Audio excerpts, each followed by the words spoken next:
the telephone playing in the background. All right. New video raises questions about delayed police response in the Uvalde shooting. The latest on the Texas school massacre. Two of the young victims, Amari Jo Garza and Maite Rodriguez, are being laid to rest today. And this morning, new video is raising even more questions about that delayed police response. Marcus Moore joins us now live from Uvalde. Good morning, Marcus. Cecilia, good morning. Today marks 1 week since the awful attack here at Robb Elementary School, and this small town was thrust into chaos and sadness in an instant. And this morning, new video is revealing some of the desperation and the confusion of that day. This morning, new video obtained by ABC News raising questions about law enforcement's response to the deadly shooting at Robb Elementary School. Guy with a rifle. Police seen rescuing children after breaking a window, then pulling them out. Somebody jump out the window. Oh, the kids. They're getting the kids out. The footage showing part of what took place outside the building. During those 77 minutes, the gunman went on a rampage inside. It also captures what appears to be dispatch audio, telling officers a student is calling from the classroom that the gunman had entered. We do have a child on row 12.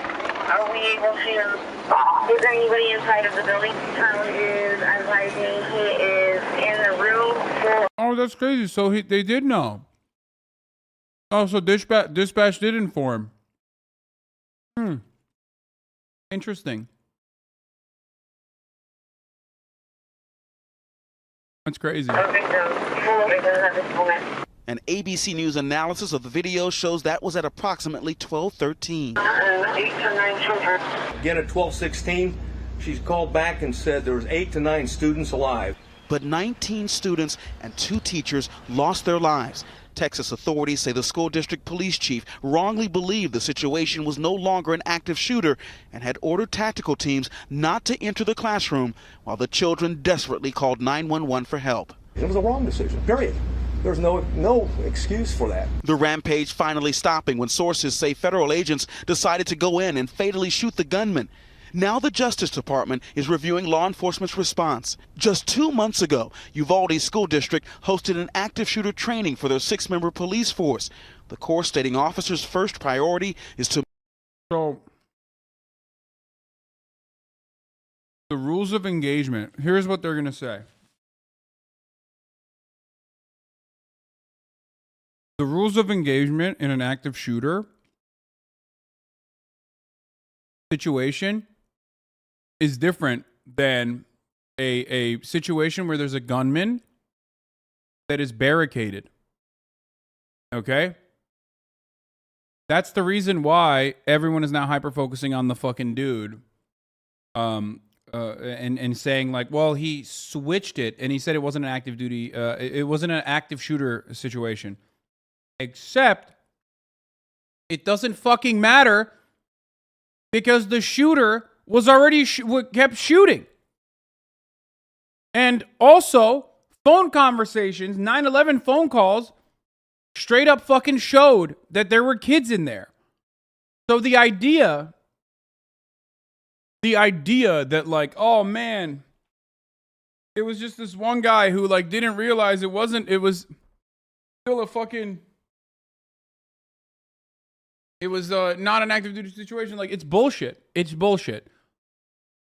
It's fucking bullshit. To move in and confront the attacker, making it explicitly clear a first responder unwilling to place their lives of the innocent above their own safety should consider another career field. Now, as the town of Uvalde prepares to lay their first victims to rest, heartbreaking stories from their families. The Rubios lost their 10-year-old daughter, Lexi, recalling that moment when he sat down with our Maria Elena Salinas. I left my baby at that school.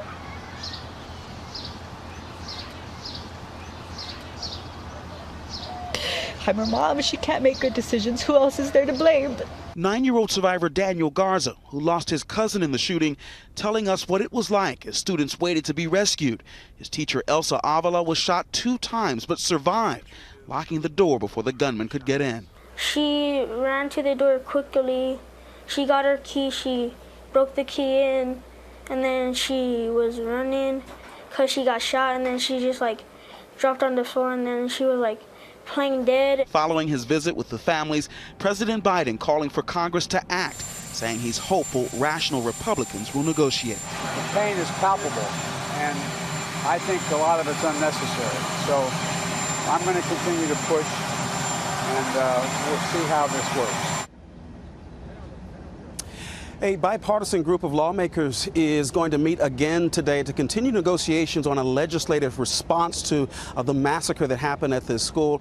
Among the ideas being discussed, expanded background checks. George. There are no rational Republicans. It's not going to happen. None of them. They don't exist. They're not real. You have made this up. It is only real in the fabrications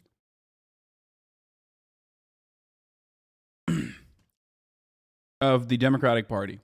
Republicans don't even believe that they're a rational party. They literally bank on it.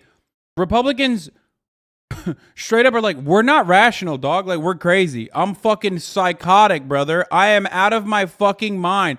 Please vote for me. That's their campaign promise. Only Democrats believe that Republicans are capable of being rational. Okay, Marcus, thanks. Well, hey there, GMA fans.